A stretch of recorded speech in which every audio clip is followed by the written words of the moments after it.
You might notice that my background is a little different today. And that's because I'm in the bathroom. No, I wasn't coming for an emergency.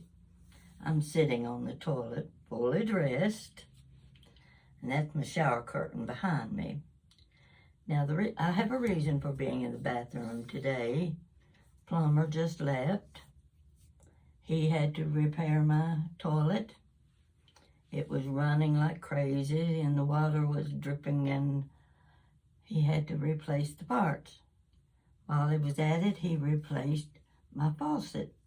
I had a brass faucet with handles, and I really was very tired of looking at that ugly old brass piece.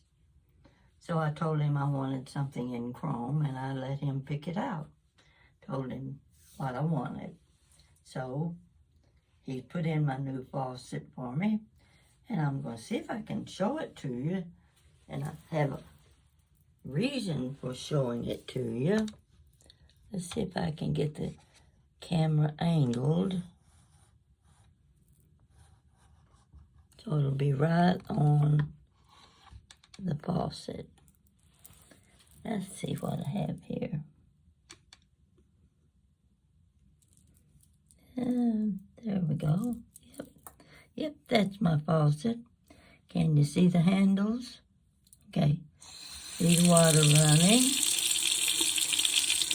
See the handles. See what I'm pointing to.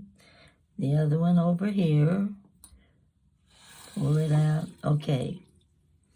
The reason I'm showing you this is because young people today build these fine new houses. Most of them have a nice big upstairs 3 or 4 bedrooms.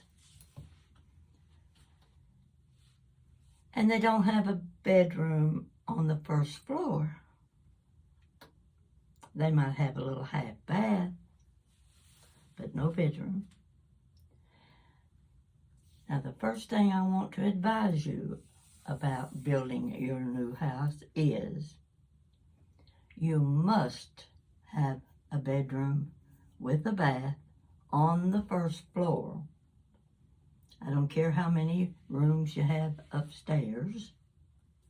One has to be on the first floor. Why?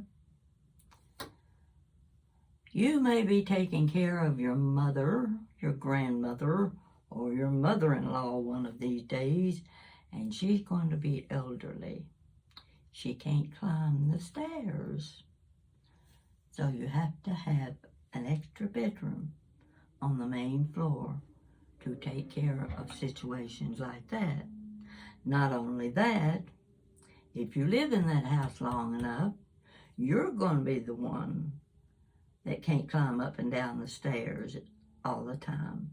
And you're going to be thankful you put a bedroom on the main floor with a bath and kind of close to the kitchen. That helps too. So that's my first piece of advice. Now, I showed you my faucet. That's my second piece of advice. My plumber told me the reason it took so long for him to get my faucet was because it has the double handle. I showed you the double handle. You can just flick them with your finger.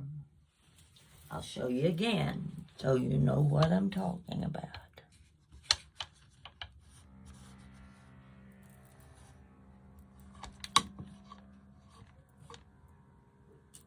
Okay. See that handle? You can do it with one finger. If you've got arthritis in your hands, this is the kind of faucet you want in your bathroom, especially the elderly people. And the fact that you can turn that handle with one finger and push it back. Now, my plumber told me it took longer to get this faucet because Everybody is buying the single ball faucet. I don't like them. I never have liked them. I like something that I can control the hot and the cold separately. So this is just a little bit of advice for you young people. Now, I wanted to show you one other thing. I told you that the condo was like 65 years old. That's old. That's getting old. And in the beginning, all of the bathrooms were alike. All of the sinks had marble countertops. Most of them have been renovated, and things have changed in the bathroom. They've changed all of the appliances. But mine still has the marble top countertop and the basin. The basin is the thing that I want you to see.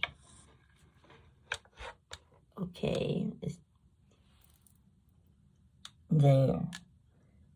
Can you see the design?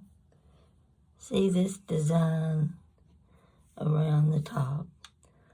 All of the condos had a sink like this, and there are only a few left. And I like these printed basins very well. Jan loves the one I've got, and if it's ever taken out, I'm sure she'll take it to her house, and she will find a good use for it. Now, while I was in the bathroom, kind of cleaning the mirror and the sink and what have you, putting things back in their place, I spotted 2 pictures on my wall.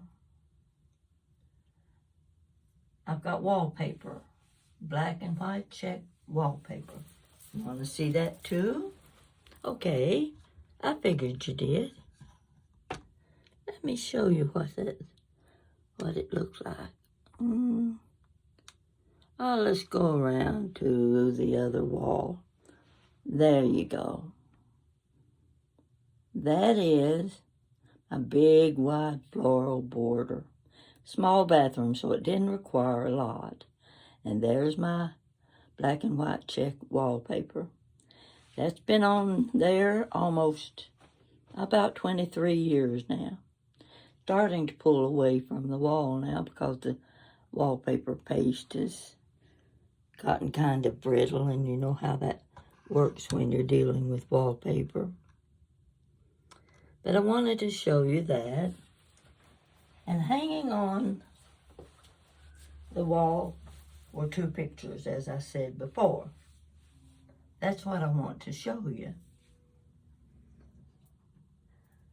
50 years ago, I was into decoupage and shadow boxes.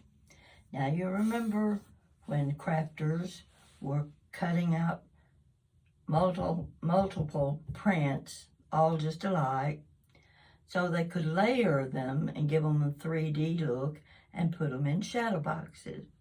That's what I did. I made at least 250 shadow boxes before I quit.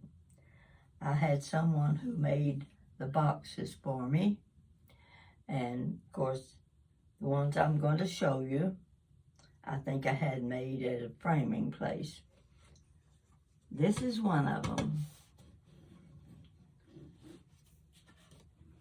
They're the only 2 I have left of 250 shadow boxes. And the reason I have these is because I gave them to my oldest sister many years ago. She's been gone now almost 33 years. And after she died, I asked my niece if I could have these shadow boxes back. because they were the only ones left. And I liked them as well as she did. She liked anything that was floral and pretty. Now, I'm going to move it a little closer to you. I want you to be able to see the flowers. That paper. This is 2 prints put together, layered.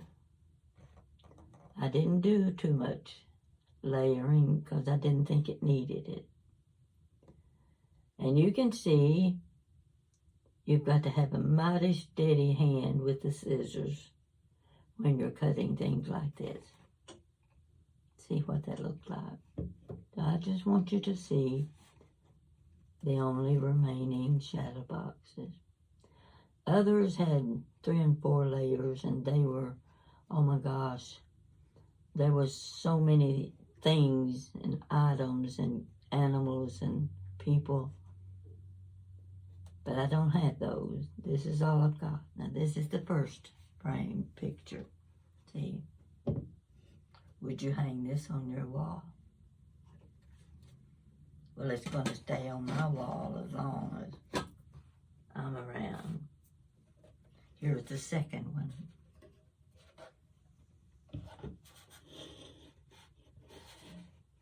Can you see it good? Get a close look. See those little thorns? And the little tips on the leaves.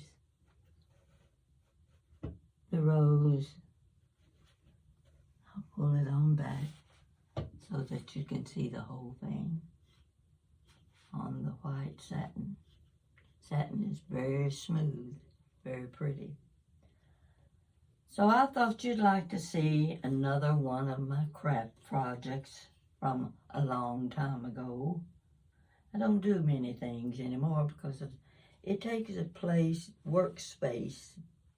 And in a condo as small as mine, I don't have the workspace.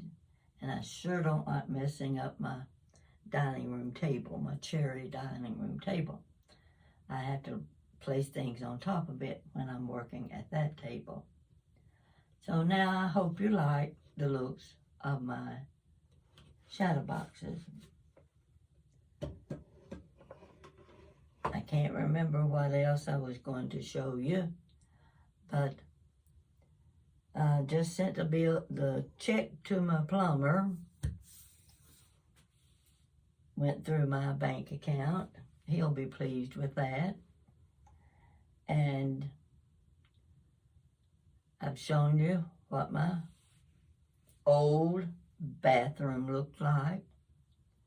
I don't mind the old bathroom at all. I don't need all of the fancy things. As long as I've got the shower, the hot and cold water, the toilet flushes, and I can brush my teeth and put on my makeup in my mirror. And the bathroom has a door to it. That helps too.